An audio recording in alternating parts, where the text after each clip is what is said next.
हरि ओम. ओम जगदंबिकाये नमः. ओम ऐं ह्रीं क्लीं चामुंडाये विच्चे. आपण मागच्या वेळेला सर्व सिद्धपीठांची माहिती घेतली होती. ते स्तोत्र आपण म्हटलं होतं आणि त्याचबरोबर आपण असं बघितलं की सती जेव्हा योगाग्नीने आपला देह संपून टाकते दक्षाच्या यज्ञामध्ये, तर शंकर अतिशय सैरभैर होतात. त्यांना अतिशय त्रास होतो आणि मग काय करू आणि काय म्हणून ते इकडे तिकडे फिरत बसतात आणि एकदा ते अतिशय कंटाळून एका ठिकाणी शांतपणाने बसून जातात आणि मग ते ध्यानामध्येच राहतात बराच काळ.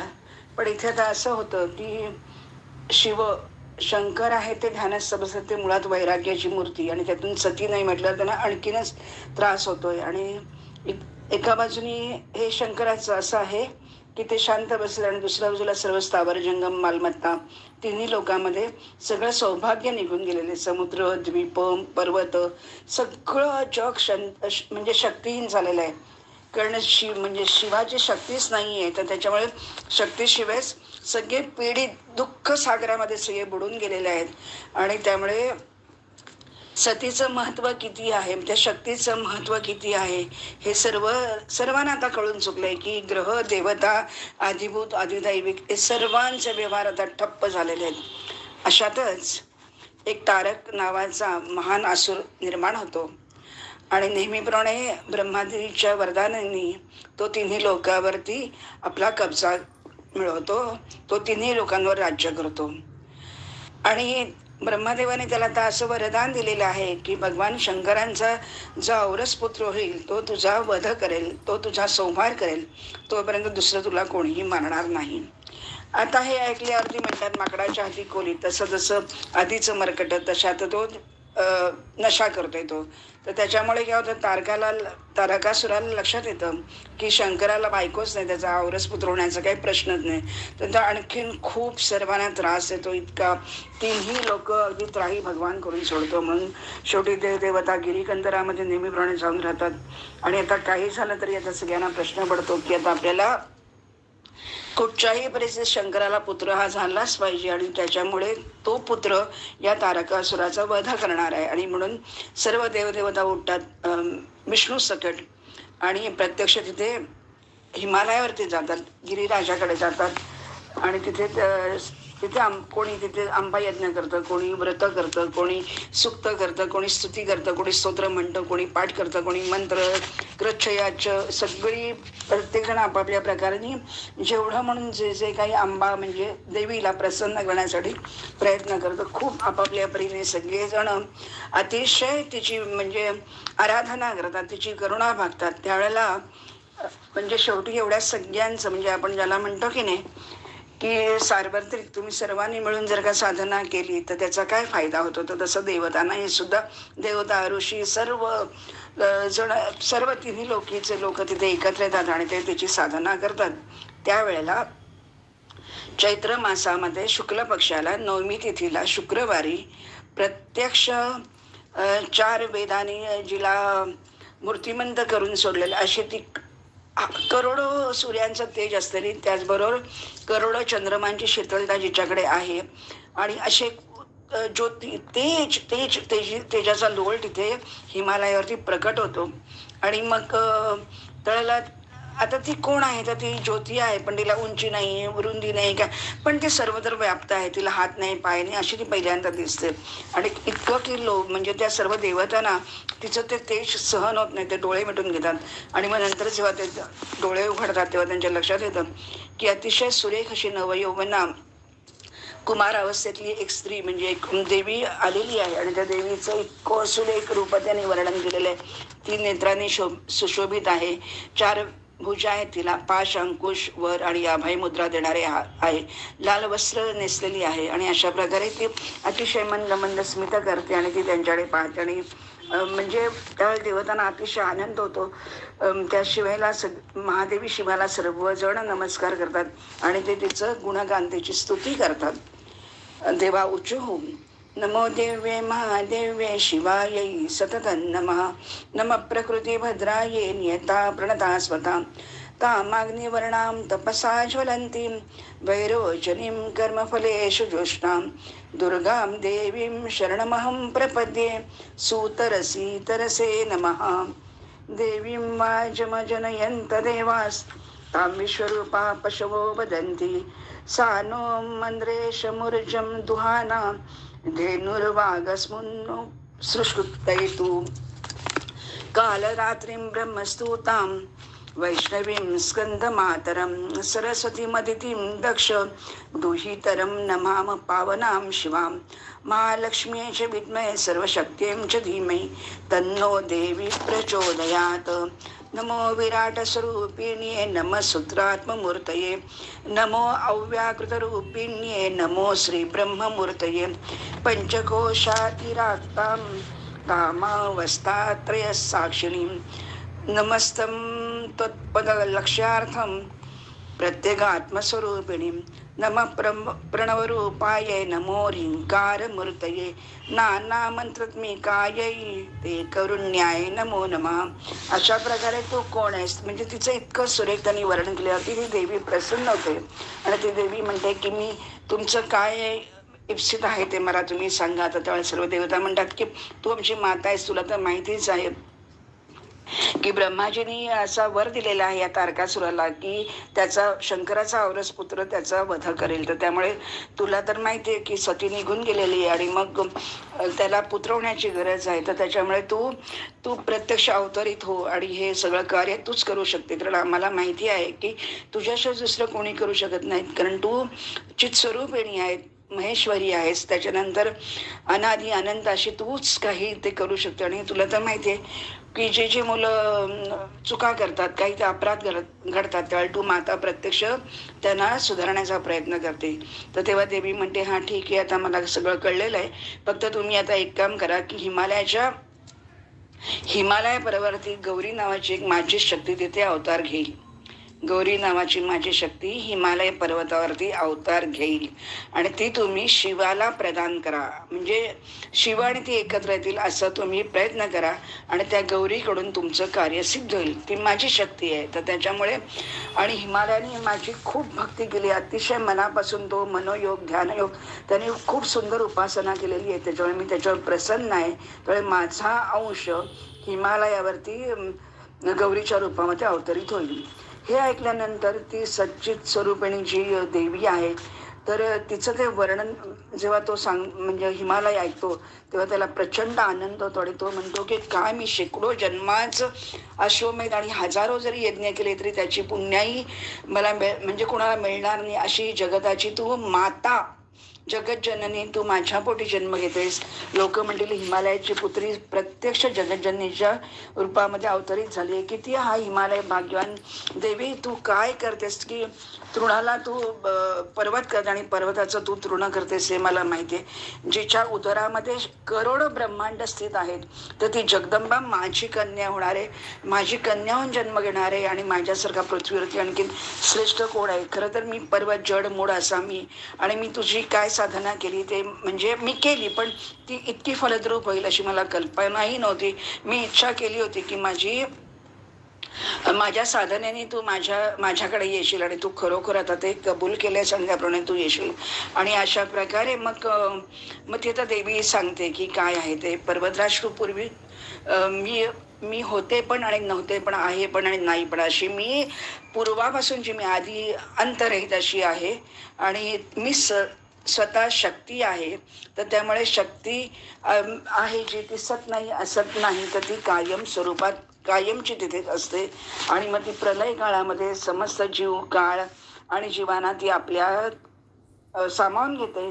आणि जेव्हा म्हणजे उत्पत्तीचा काळ येतो तेव्हा ती स्वतः सृजन करते. तर अशा प्रकारे चैतन्य जे आहे ते चैतन्य म्हणजे शक्ती म्हणजेच मी आहे. आणि त्यामुळे शिवसुद्धा विष्णू कोणी जरी झाले तरी माझ्याशिवाय काही करू शकत नाही. तर त्या चैतन्याचा तो कायम साधना करतोय. चैतन्याला ची आराधना कर आणि चैतन्यच सर्व काही आहे. तर तेव्हा हिमालय म्हणतो की आता तू मला जरा थोडी सगळी माहिती सांग की कशी तू निर्माण होतेस. म्हणजे तू निर्माण होतेस म्हणजे ॲक्च्युली काय, कारण तू निर्माण वगैरे काही होत नाही, कारण तू मुळातच आहेस. ज्ञानरूप चित्त जे आहे ते आत्मरूप चित्त धर्म नाही कारण आत्मरूप चित्त आणि ज्ञानरूप चित्त हे एकच आहे. आणि म्हणून मला तू सांग की आत्मा म्हणजे कायम ज्ञानरूपच असतो, तो सुखरूप असतो, तो सत्य आहे, पूर्ण आहे आणि असंग आहे आणि द्वैतापासून तो अभिन्न आहे. तर मग अशी तू जर का सर्व आहे तर तू काय काय तुझ्याकडून होतं ते मला सांग. मग तेव्हा ती सर्व सांगते की मी कशी निर्माण झाले. तर त्याच्यानंतर पंचमहाभूत म्हणजे काय, पंचप्राण, पंचकर्म, पंचज्ञानेंद्रिय, पंचकर्मेंद्रिय आणि या सगळ्यांचा जो एक संघात असतो त्याच्यातून जो निर्माण होतो तो म्हणजे परमेश्वर होतो. त्याचं प्रतिबिंब जे पडतं त्याला म्हणतात परमेश्वर, तोच ईश्वर आहे. आता मी माया आहे, मी शक्ती आहे. तर माझ्या शक्तीच्या पण प्रकृतीच्या दोन भागामध्ये प्रकृती आहे. तर आता तेथील नीट लक्षात घे, शुद्ध सत्वप्रधान प्रकृतीला माया म्हणतात आणि जी मलिन सत्वप्रधान प्रकृती आहे तिला अविद्या असं म्हणतात. आणि ही जी शुद्ध सत्वप्रधान प्रकृती आहे तर ती अतिशय जो कोणी आश्रित येईल म्हणजे तर त्याची ती रक्षा करते आणि तिच्यामध्ये कुठल्याही प्रकारचा व्यामोह नाही, संकल्पन म्हणजे तिला कुठलाही संकल्प विकल्प नाही, तर ती सगळं सामावून घेते. ती माझी माया आहे. आणि त्या शुद्ध सत्वप्रधान मायेमध्ये परमात्मा बिंबरूपाने प्रतिबिंबित होतो, त्याला ईश्वर असे म्हणतात. हाच ईश्वर आपला आश्रय, व्यापक, ब्रह्माला जाणणारा, परात्पर, सर्वज्ञ आणि सर्व काही करणारा तथा सर्व प्राण्यांच्यात सामावून गेलेला असा तो ईश्वर आहे. म्हणून हे पर्वतराज हिमालय अविद्यामध्ये जो परमात्म्याचं प्रतिबिंब दिसतं त्याला जीव म्हणतात. म्हणजे शुद्ध सत्वप्रधान जी माया आहे त्याच्यामध्ये परब्रह्म दिसतं आणि जे मलिन सत्वप्रधान आहे, अविद्या आहे, अज्ञान आहे, तर त्याच्यामध्ये जे प्रतिबिंब पडतं तो म्हणजे जीव. म्हणजे आपल्याला जीव आणि ईश्वर याच्यातली तिन्ही काय फरक आहे तो ती आता इथे हिमालयाला सांगते आहे. जीव आहे तो नेहमीच अविद्येद्वारा आनंदाचं म्हणजे आनंदासाठी तो कायम तडफडत असतो, पण त्याला कळत नाहीये की आनंद कशात आहे. आणि म्हणून मी मायाच काय करते, अविद्येच्या कारणाने ईश्वर आणि जीव या दोघांचं म्हणून मी 3 देह तयार करते. म्हणून स्थूल, सूक्ष्म, कारण आणि महाकारण अशा प्रकारचे देह निर्माण होतात आणि त्याच्यामुळे सगळं माझ्याकडूनच होतं. आणि जीवाचं जे काही कर्तव्य आहे ते व्यष्टी रूप आहे आणि परमेश्वराचं जे काय आहे ते समष्टी रूप आहे. तर अशा प्रकारे हे दोन भाग देत आपल्याला करून सांगते आहे हिमालयाच्यामुळे. मग माया म्हणजे काय, ब्रह्म म्हणजे काय, विष्णू म्हणजे काय, रुद्र म्हणजे काय, तर ती सगळं सांगते की सर्व काही मीच मीच मीच आणि मीच आहे. आपल्याला आपल्या गीतेमध्ये बघा कृष्ण सांगतो की नाही अर्जुनाला, त्याचा विभूती योग सांगतो सगळं की सर्व काही मीच आहे, मीच ईश्वर आहे, सूत्रात्मा आहे, सूर्य मी आहे, चंद्र मी आहे, तारे, पशु पक्षी सर्व सर्व सर्व काही मी आणि मीच आहे. तर त्याचीच ही म्हणजे भगवंताचीच ही माया आहे. तर त्यावेळेला ती पण तेच सांगते, मयी सर्वमिदं प्रोतमोतम च धरणीधरम. मग भगवंत गीतेमध्ये काय सांगतो, मयी सर्वमिदं प्रोतम सूत्रे मणिगणा इव असं त्यांनी गीतेमध्ये म्हटलंय. तसं यातही देवी भागवतामध्ये देवी सांगते, ईश्वरोहम सूत्रात्मा विराडात्मा अहमस्मी च ब्रह्माहम विश्वरुद्रोच गौरी ब्राह्मी च वैष्णवी. तर अशा प्रकारे मी सर्व काही आहे आणि सर्वांना व्यापून जे काय उरते विद्यमान असते ती म्हणजे मीच आहे. चराचरामध्ये जे जे काही आहे ते सगळं मीच आहे आणि मी सोडून काही नाहीच आहे. त्यामुळे मी सोडून जर का काही असेल तर ते म्हणजे शून्य. तर त्यामुळे असं झाल्यानंतर मग हिमालय असं म्हणतो की देवी मला तुझ्या विराट रूपाचं दर्शन देशील का. तर तेव्हा देवता विष्णू सकट सर्व देवता अतिशय आनंदित होतात आणि त्यांना खूप आनंद होतो की खरोखर आता देवी तर प्रसन्न झालेलीच आहे आणि ती तर आपल्याला आता जर का विराट रूपाचं तिचं दर्शन घ्यायला जर का आपल्याला मिळालं तर आपल्यासारखे भाग्यवान कोणीच नाही. आणि म्हणून मग ते हिमालय तिला सांगतो की तुझ्या विराट रूपाचं दर्शन देशील का आम्हाला. तर म्हणून मग ती भगवती देवी जी आहे ती भगवती विराट रूपाचं दर्शन देते. तर त्याच्यामध्ये तिचं वर्णन केलंय, मस्तक, आकाश, चंद्र, सूर्य जे आहेत ते तिचे डोळे आहेत, दिशा आहेत ते कान आहे, वेद आहे ती वाणी आहे, वायू आहे ते प्राण आहे आणि पाताळ म्हणजे काय तिची नाभी आहे, ज्योतिषचक्र म्हणजे वक्षस्थळ आहे, महरलोक आहे आणि अनेक म्हणजे रोमकूप म्हणजे काय, पर्वत म्हणजे स्तन आहे, त्याच्यानंतर समुद्र म्हणजे जल आहे, पाणी आहे.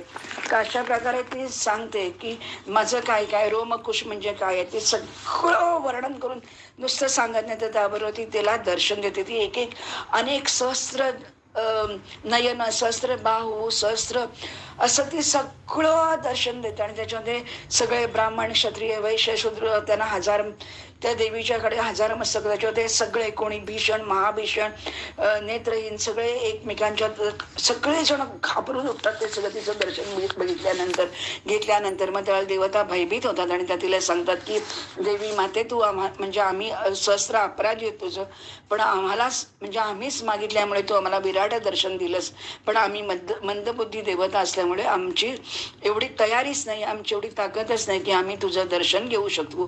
त्यामुळे तू अतिशय सौम्य रूप धारण कर आणि पूर्वीसारखी तू आम्हाला दर्शन दे. कारण हा अग्नी काय, त्याच्यानंतर जल, नद्या, नाले, हे सगळं मला बघून अतिशय भीती वाटते आहे. तर तसंच आपल्याला गीतेमध्ये सुद्धा अर्जुनाने पहिल्यांदा सांगितलं की भगवंता मला तुझं विराट स्वरूप बघायचं आहे. तर तेव्हा तो म्हणतो की हो मी तुला दर्शन देतो, आणि म्हणून तो त्याला दिव्य चक्षु पण देतो त्यावेळेला. तर मग ते सगळं बघितल्यानंतर तो नंतर घाबरून उठतो. मग अर्जुन म्हणतो अदृष्टपूर्वम ऋषितोस्मी दृष्ट भयेन च प्रव्यथितं मनो मे तदेव मे दर्शय देवरूपम प्रसिद्ध देवेश जगन्निवास. तर त्यामुळे तू मला भगवंत अतिशय तुझं सौम्य शांत जे रूप आहे ते दे. मग तेव्हा देवी पण तेच सांगते, जसं भगवंताने सांगितलं होतं की हे दर्शन कोणाला अनेक व्रत वैद्यालय केली, कोणालाही मिळत नाही, देवतांना सुद्धा मिळत नाही. ते दर्शन मी तुम्हाला आज दिलेलं आहे, ज्याच्यामध्ये 7 प्राण, 7 अग्नी, 7 समिधा, 7 होम, 7 लोक उत्पन्न होतात.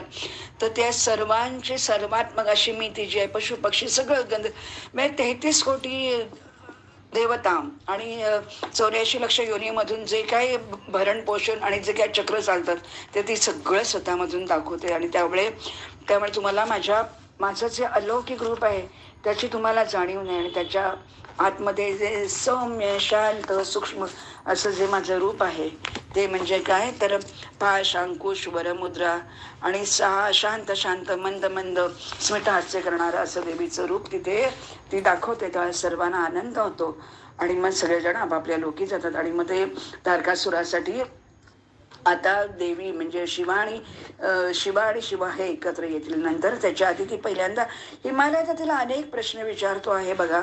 तर मला अशी आठवण होते की भागवतामध्ये जसं उद्धवाला भगवंताने, कृष्णाने, आणि गीतेमध्ये जसं कृष्णाने अर्जुनाला तत्वोपदेश केला, बोधामृत पाजलं, तसंच हिमालय हा पर्वत आहे आणि त्या पर्वताला बोधामृत पाजण्याचं, तत्वज्ञान देण्याचं. आपल्याला तर पर्वत म्हणजे जडमुडं वगैरे असं वाटतो, नुसता उभाच्या उभा काहीतरी असं वाटतो. पण तुम्ही जेव्हा कुठे बाहेर जाल वगैरे तर तेव्हा तुम्ही जरूर बघा, पर्वतांच्या रांगा असतात किंवा एखादा पर्वत असतो. पर्वताचं रूप इतकं विलक्षण आहे. मी जेव्हा बाहेर जाते तेव्हा मला त्या पर्वतांकडे मी इतकी आकृष्ट होते, कारण पर्वताचं सकाळचं रूप, दुपारचं रूप आणि संध्याकाळचं रूप, प्रत्येक रूप वेगळं आहे हो त्याचं. आणि सकाळी ना आपण जेव्हा पर्वताच्या रांगा किंवा पर्वत बघू किंवा सूर्याची किरणं पर्वतावरती पडतात तेव्हा चराचर जागा झाल्यासारखं वाटतं. आणि पर्वत हा प्रत्यक्ष पर्वत नसून एखादा ऋषीच बसलेला आहे, ऋषी ध्यान करतोय, ऋषी समाधी लावून बसलाय, असं त्या पर्वताचं रूप असतं. नंतर दुपारी जर का आपण बघितलं तर ते जास्त फुललेलं असतं आणि ऊनही पडलेलं असतं आणि तिथे सर्व वनस्पती वगैरे सगळ्या जे तिथे जे काय आहे तर ते आणखीन टवटवीत झाले असतं. आणि हळूहळू संध्याकाळी जसं ऊन उतरत जातं तसं पर्वत अतिशय केविलवाणा, कारुण्यपूर्ण वाटतो. हा माझा भाव आहे आणि कदाचित तसंच असू शकेल, कारण आपल्याला नेहमी पर्वत वगैरे हे सगळे आपले जड वाटतात, म्हणजे ज्याला आपण म्हणतो स्थिर संपत्ती वगैरे असं आपल्याला वाटतात. पण प्रत्यक्षात हे जे सगळं शंख, चक्र, गदा, पद्म किंवा ही आयुधाची सगळी आहेत किंवा हे जे सगळे पर्वत आहेत ते प्रत्यक्ष देवलोकांमध्ये, हे सर्व देवलोक आहेत आणि ते प्रत्यक्ष मणिद्वीपामध्ये किंवा वैकुंठामध्ये किंवा वरच्या लोकांमध्ये प्रत्यक्ष मूर्तिमंत होऊन ते त्यांची अखंड स्तुती करत असतात, अविरत ध्यान करत असतात आणि साधना करत असतात. आणि म्हणून ती त्या हिमालयाला ती खूप सगळं काही काही काही काही सांगते की माझं स्थूल शरीर म्हणजे काय, सूक्ष्म शरीर म्हणजे काय, पंचकोशाचा परित्याग करायचा म्हणजे काय करायचं. मग ती तेव्हा सांगते की मी कधी आत्मा नाही, मी कधी उत्पन्न होत नाही आणि मी कधी संपत नाही, मी कायम असते. म्हणून न जायते म्रियते तत्कदाचित न्यायम भूत्वा न बभूव कश्चित अजो नित्य शाश्वतो यम पुराण न हन्यते हन्यमाने शरीरे. म्हणजे गीतेतलाच अर्धा श्लोक त्यांनी देवी भागवतात पण सांगितलेला आहे. म्हणजे काय आहे तर तिने वर्णन सांगितलंय मी कोण आहे, मी सूक्ष्म आहे, अणू म्हणजे सूक्ष्माती सूक्ष्म आहे आणि व्यापक आहे, प्रचंड मोठी आहे. त्यामुळे मी अणू आहे आणि सूक्ष्म आहे, त्याचबरोबर स्थूल आहे. तर माझी जर जीवात्मा आहे तर मला जर का शोधायचं असेल तर तुमच्या हृदयामध्ये, हृदय गुफामध्ये म्हणजे जी बुद्धी आहे तर त्याच्यामध्ये मी तिथे बसलेली आहे. आणि तुम्ही साधकांनी साधना करून ध्यान करून तुम्ही मला परमेश्वरीला परब्रह्माला जाणून घ्यायचं आहे. तर मग आता जीवात्मा कसा आहे तर जीवात्म्याचा स्वामी रथ आहे. जीवात्म्याचा रथ हा स्वामी आहे आणि शरीराचा रथ त्याला समजा बुद्धी सारथी आहे आणि मन त्याचे लगाम आहेत.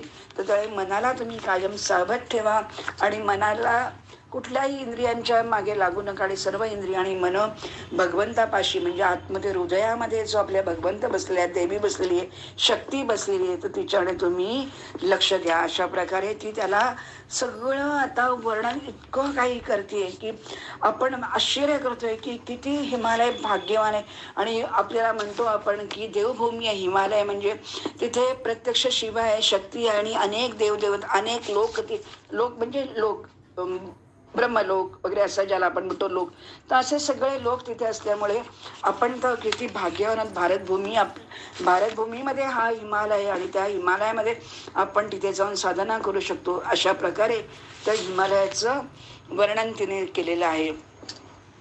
आता मी कशी आहे, माझं चैतन्य कसं आहे, चैतन्य माझं कसं शोधाल तुम्ही, तर तेव्हा ती सांगते की चंद्र, सूर्य, तारका, नक्षत्र हे जे सगळे तुम्हाला वाटतात ते बिजली म्हणजे माझ्यापुढे ते विजेसारखे छोटे छोटे आहेत.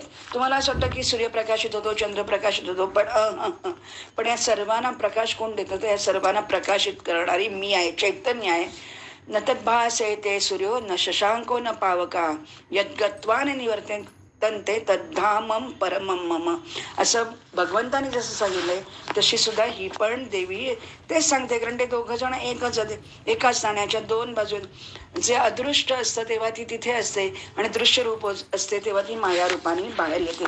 तर त्याच्यामुळे अशा प्रकारे ती एक एक एक एक वर्णन करते की मी कशी सापडेन तुम्हाला, मला तुम्ही कशी शोधाल आणि मला तुम्ही कसं प्रसन्न करून घ्याल.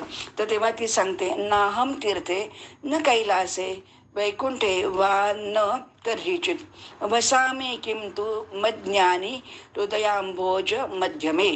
म्हणजे मी तीर्थात नसते, कैलासावर नसते, वैकुंठात नसते, मी ज्ञानपरायण भक्तांच्या हृदयामध्ये मी कायम असते. आणि म्हणून भक्तांनी जरी माझी एक वेळा जरी माझी पूजा केली तरी करोडो पूजा केल्याचं फळ मी त्यांना देते. आता असा श्लोक आपण बघितला होता की भागवतामध्ये जेव्हा नारद भगवंताला विचारतो, कृष्णाला विचारतो की परमात्म्याला विचारतो की भगवंत तुझं स्थान कुठे, तू वैकुंठात आहेस का कुठेस. तेव्हा भगवंतही नारदाला तेच सांगतात नाहम वसामी वैकुंठे योगिनाम हृदय न च मद्भक्ता यत्र गायंती तत्र तिष्ठामी नारद. म्हणून आपल्याला माहिती आहे की आपण सत्संग का करतो, म्हणजे प्रवचन, कीर्तन, उपदेश किंवा उद्बोधन जे सगळं चाललेलं असतं की प्रत्यक्ष भगवंत तिथे येतो. नाम संकीर्तन जर का चाललेलं असेल तर तो आपल्याला हाक मारला, आपण नाही का कोणाला तरी हाक मारला तो माणूस समोर येतो, तसं भगवंत वाट बघत असतो की भक्त मला कधी बोलवतो आणि मी कधी येतो. आणि त्याच्यामुळे काय होतं की भगवंत तिथे आनंदाने येतो आणि तो आनंदाने डोलायला लागतो. त्यामुळे आपोआपच काय होतं, तिथलं तेज, तिथली शक्ती तिथून प्रवाहित होते आणि ती सर्व आपल्या तिथल्या भक्तांना मिळते आणि भक्तांची हृदय स्वच्छ होऊन जातात आणि सात्विक भावाने ते उजळून जातात. आता ती सांगते की आता ब्रह्मज्ञान कसं प्राप्त करून घ्याल, तर ब्रह्मज्ञान प्राप्त करण्यासाठी परमेश्वराची गरज आहे. पण परमेश्वर जाणण्यासाठी काय करायला पाहिजे, तर विद्या आपल्याला पाहिजे. ब्रह्मविद्या मिळवण्यासाठी काय केलं पाहिजे, तर गुरु सेवेमध्ये राहिलं पाहिजे आणि गुरुचे सदा ऋण मानले पाहिजेत. कारण गुरु आहे तो मातापित्यापेक्षा सुद्धा श्रेष्ठ आहे. कारण कसं आहे, मातापिता हे जे आपल्याला जीवन देतात ते काही काळाने संपुष्ट होतं, पण गुरु प्रदीप्त जे ज्ञान आहे, ब्रह्मज्ञान आहे, ते कधीही नष्ट होत नाहीत. आणि म्हणून शास्त्राचं असं म्हणणं आहे, तस्मात् शास्त्रस्य सिद्धांतो ब्रह्मदाता गुरुपरहा शिवेरुष्टे गुरुस्त्राता गुरोरुष्टेन शंकरहा. म्हणून त्यांनी काय म्हटलंय की जर का ब्रह्मज्ञानदाता गुरु हा सर्वापेक्षा श्रेष्ठ आहे, जर का शंकर क्रोधित झाला तर गुरु त्याला सौम्य करतो आणि भक्ताचं रक्षण करतो, म्हणजे आपल्या साधकाचं शिष्याचं रक्षण करतो. पण जर का गुरु रुष्ट झाला, गुरु क्रोधित झाला, तर शंकर सुद्धा काहीही करू शकत नाही. इतकं म्हणून गुरुला कायम तन मन धनाने कायम गुरुपरायण होऊन त्याची सेवा केली पाहिजे, त्याची साधना केली पाहिजे. कारण गुरु साक्षात परब्रह्म आहे, तर त्यामुळे गुरुला तुम्ही कायम त्याची सेवा करा, त्याच्या कायम आज्ञेमध्ये त्याच्या आज्ञेचं पालन केलं पाहिजे. आता गुरुचं त्यांनी एक छोटीशी कथा सांगितलेली आहे की पूर्वज आपल्याला माहिती आहे, अथर्ववेद लिहिणारे अथर्वण ऋषी होते. तर अथर्वण मुनींनी एकदा इंद्राला काय सांगितलं की तू मला ब्रह्मज्ञानाची प्राप्ती करून दे, मला ब्रह्मविद्या मला शिकायची आहे. तर तेव्हा इंद्र म्हणतो की ठीक आहे, मी तुला ब्रह्मज्ञान देतो, ब्रह्मविद्या मी तुला शिकवेन, पण माझी एक अट आहे, जर का तू ही विद्या दुसऱ्या कोणाला दिलीस तर त्या क्षणी मी तुझं मस्तक छाटून टाकेन. ठीक आहे. आणि मग अशा प्रकारे इंद्र त्याला ती विद्या अर्पण करतो. आणि मग नंतर काय होतं की इथे जे अश्विनी कुमार आहेत, सूर्यपुत्र, हे दोन्ही अश्विनी कुमार त्याला अतिशय गळ घालतात, त्याची याचना करतात. आणि त्या अथर्वण जो मुनी आहे तर त्याला शेवटी अथर्वण मुनी त्यांना ती विद्या देतो. ही विद्या दिल्यानंतर, उपदेश दिल्यानंतर हे इंद्राला कळल्याबरोबर इंद्र लगेच त्याचं मस्तक छाटून टाकतो. आणि मग काय होतं, अश्विनी कुमार हे देवांचेही सुद्धा वैद्य म्हणजे डॉक्टर आहेत, आणि म्हणून ते कापलेले जे अथर्वण ऋषीचं जे मस्तक आहे त्याला घोड्याचं मस्तक लावून त्या मुनीला जोडलं जातं, म्हणजे मुनीच्या डोक्याच्या इथे घोड्याचं मस्तक लावलं जातं. तर अशा प्रकारे म्हणजे सांगण्याचा उद्देश आहे की जेव्हा आपल्याला कोणी काही शिकवतं तो आपला गुरु असतो. मुंगीपासून ब्रह्मदेवापर्यंत सगळे आपले गुरुच आहेत. आपल्याला माहिती आहे गुरुनी प्रत्यक्ष 24 गुरु स्वतःने केलेले आहेत, असं भागवतामध्ये सगळीकडे वर्णनं केलेली आहेत.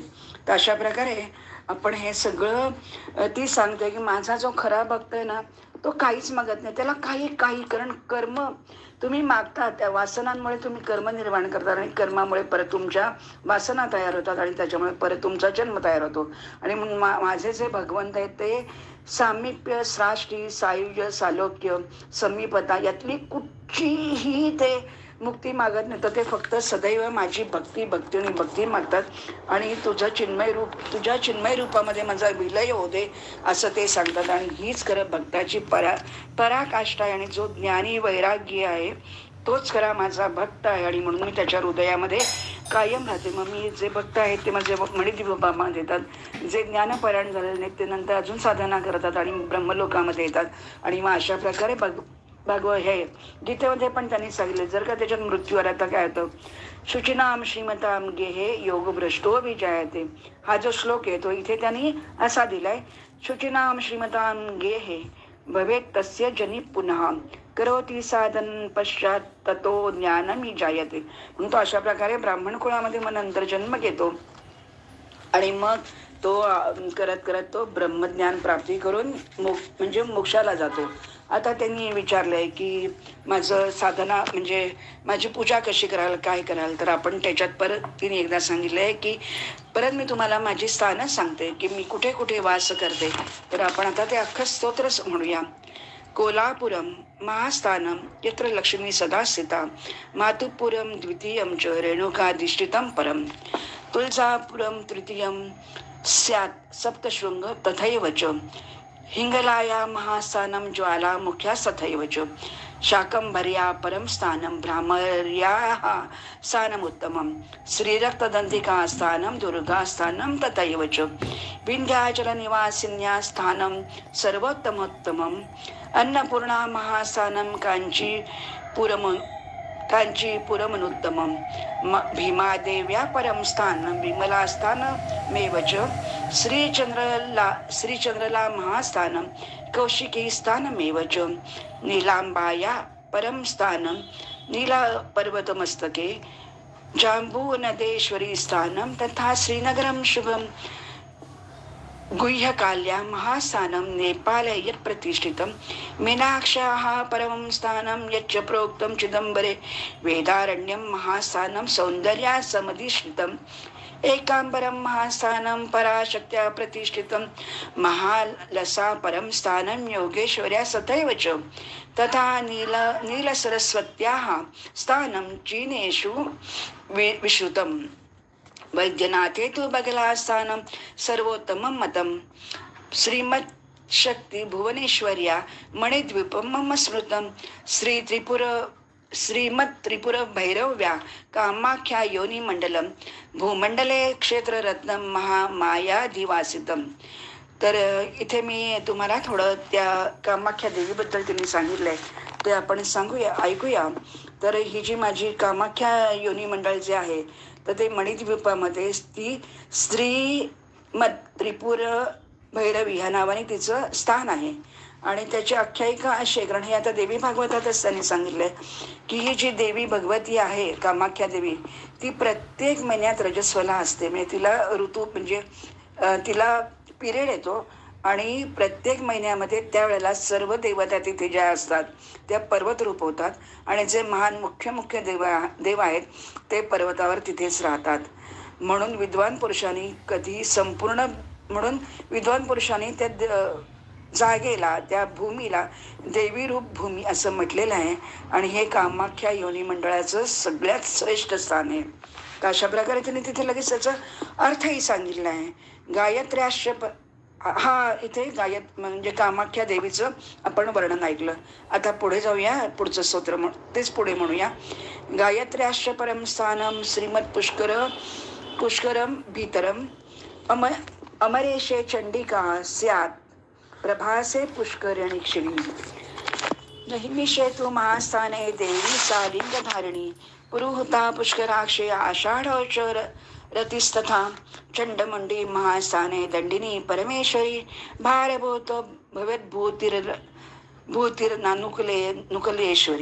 नकुलेश्वरी चंद्रिका तु हरिश्चंद्रे श्री गौरव शांकरी स्मृता जप्पेश्वरे त्रिशूला स्यात् सूक्ष्मया चाम्रातकेश्वरे शांकरी तु महाकाले शर्वाणी मध्यमा विद्ये केदाराख्ये महाक्षेत्रे देवी सा मार्गदायिनी भैरवाख्ये भैरवी सा गयाया मंगला स्मृता स्थाणुप्रिया कुरुक्षेत्रे स्वयंभुव्यपि नाकुले कनखले भवे दुर्गा विश्वेशा विमलेश्वरे अट्टहासे महानंदा महेंद्रे तु महांतका भीमे भीमेश्वरी प्रोक्ता स्थाने वस्त्रापथे पुनः भवानी शंकरी प्रोक्ता रुद्राणी वर्ध कोटिके अविमुक्ते विशालाक्षी महाभागा महालये गोकर्णे भद्रकर्णी स्यात् भद्रा स्यात् भद्रकर्णके उत्पलाक्षी सुवर्णाक्षे स्थान्विषा स्थाणुसंज्ञके कमलालये तु कमला प्रचंडा छगलंडके कुरंडले त्रिसंध्या स्यान्माकोटे मुकुटेश्वरी मंडलेशे शांडकी स्यात् काली कालंजर पुनः शंकुकर्णे ध्वनिः प्रोक्ता स्थूला स्यात् स्थूलकेश्वरी ज्ञानिना हृदयाम्भोजे हृल्लखा परमेश्वरी. तर अशा प्रकारे ज्ञानी जो आहे भक्त आहे तर त्याच्या हृदय कमलामध्ये मी हृल्लेखा म्हणजे ह्री आपण जे वर्णन केलं होतं की नाभीमध्ये हो, कंठामध्ये र, आज्ञाचक्रामध्ये ई आणि सहस्र चक्रामध्ये ह्री असा जो जप आहे तो या देवीचा बीज मंत्र आहे. आता माझं महत्वाच्या तिथ्या कुठच्या तर ती ते सांगते की मला शुक्रवार आवडतो, कृष्ण चतुर्दशी आवडते आणि मंगळवार आवडतो. आणि प्रदोष हे देवीचं व्रत आहे. त्या दिवशी काय होतं, देव भगवान जो शिव आहे तो सायंकाळी प्रत्यक्ष देवी पार्वतीला कुशासनावर विराजमान करतो आणि सर्व देवतांसमवेत तिच्या समोर नृत्य गायन सादर करतो. आणि म्हणून संध्याकाळी प्रदोष व्रताला भगवती शिवाची पूजा केली जाते आणि देवीचं हे विशेष रूपाने संतुष्ट झाल्यामुळे प्रदोष व्रताला अतिशय महत्त्व आहे. आणि हे प्रत्येक प्रदोषामध्ये केलं पाहिजे. त्याचबरोबर सोमवारचं व्रतही अत्याधुनिक संतुष्ट करणं म्हणजे केलं जातं. तर त्यावेळी अश्विन त्याचबरोबर चैत्र आणि अश्विन महिन्यातल्या दोन्ही नवरात्रही मला अतिशय प्रिय आहेत. तर अशा प्रकारे ती एक एक एक एक एक हिमालयाला बघा, त्या हिमालयाची काय म्हणजे पूर्वीचं केवढी साधना असेल आणि त्याच्यावरती आज एवढे देवदेवता तिथे वास करतायत. कित्येक तिथे गुहा आहेत की आजपर्यंत ज्या कोणाला माहिती नाही. तिथे हजारो वर्ष लोक अजूनही म्हणजे ऋषीमुनी तपश्चर्या करत आहेत. अशा प्रकारे असं आपण सगळं हे देवी महात्म्य हिमालयाला तिने सांगितलेलं आहे ते आपण ऐकण्याचा, अनुसरण्याचा आणि जे जे काही शक्य होईल ते आपण म्हणजे मिळवण्याचा प्रयत्न करू. आणि अशा प्रकारे ती देवी तुम्हा सर्वांना प्राप्त हो, तिची कृपा प्रसाद आपल्याला मिळावा अशी आपण भगवत देवी चरणी प्रार्थना करू. आणि म्हणून तिने आता कवच कसं आहे माझं ते पण तिने सांगितले. कवचेन च सुक्ते नाहम रुद्रे भीरिती प्रभो देव्य अथर्व शीर्ष शिरो मंत्रे रुल्लेखो पनिश भवैहि महाविद्या महामंत्रे तोषमय्यम यन्मान मुहुर्मुहु क्षमापय जगद्धात्री प्रेमाद्र हृदयो नरहा. तर माझं काय काय तुम्ही वाचा. तर तुम्ही देवी अथर्व शीर्ष म्हणा, मंत्र म्हणा, त्याच्यानंतर तुम्ही परत परत जप ध्यान करा. तर अशा प्रकारे आणि हे सगळं झाल्यानंतर काहीतरी कर्म करताना चुका होतात तर त्याच्याबद्दलचं पण तिने सांगितलंय की क्षमा याचना स्तोत्र जे आहे तर ते तुम्ही म्हणत राहा आणि त्यामुळे मी तुमच्यावरती प्रसन्न होईल आणि मला कुठच्याही म्हणजे मला आणखीन वेगळं काही नको आहे. आणि अशा प्रकारे ती गौरी सर्वसा म्हणजे ती देवी प्रकट झालेली असते, ती अंतर्धान पावते आणि ती हिमालयाला सांगते आता ती तुझ्याकडे गौरी या नावाने माझा अंश येईल आणि तो तारकासुराचा संहार करेल आणि तुम्ही सगळे आनंदामध्ये राहा. कारण मग ती सांगते की तुला माहिती आहे का ती कोण येणार आहे ते. तर पूर्व समयामध्ये समुद्र मंथन जेव्हा झालं तेव्हा त्याच्यातून अनेक रत्न निघाली. त्याच्यामध्ये प्रत्यक्ष लक्ष्मीची प्रकट झाली. ती लक्ष्मी विष्णूला सर्वांनी म्हणजे आदरपूर्वक ती लक्ष्मी विष्णूकडे गेली आणि तीच विष्णू आणि लक्ष्मी म्हणजे कोण तर समुद्रकन्या ती आहे आणि तीच मी आहे. मी ती रमा आणि लक्ष्मी या नावाने प्रकट झालेली आहे. म्हणून लक्ष्मीला विष्णूला अर्पण केली आणि सगळ्यांना शांती समाधान आणि आनंद प्राप्त झाला. आणि हे गीता रहस्यच आहे, हे देवी गीता रहस्य आहे. ते तू बाकी कोणालाही सांगू नको. जे फक्त माझे भक्त असतील, साधक असतील, कारण हे अत्यंत गूढ आणि गुह्य असं मी तुला रहस्य सांगितलेलं आहे. तर अशा प्रकारे आपण या देवीचे सगळी स्तुती स्तोत्र उपासना आराधना ध्यान सगळं पाहिलेलं आहे. आणि अशा प्रकारे आज आपला सप्तम स्कंध इथे पूर्ण झालेला आहे. आणि आज आहे भाद्रपद पौर्णिमा. त्याच्यानंतर संन्यासी जनांचं आता हे चातुर्मास इथे संपलेलं आहे आणि ही पौर्णिमा अतिशय महत्त्वाचं आहे. आणि म्हणून झालेली सेवा भगवत चरणी अर्पण करते. आणि हरिओम तत्सत तत्सत श्री कृष्णार्पणमस्तु.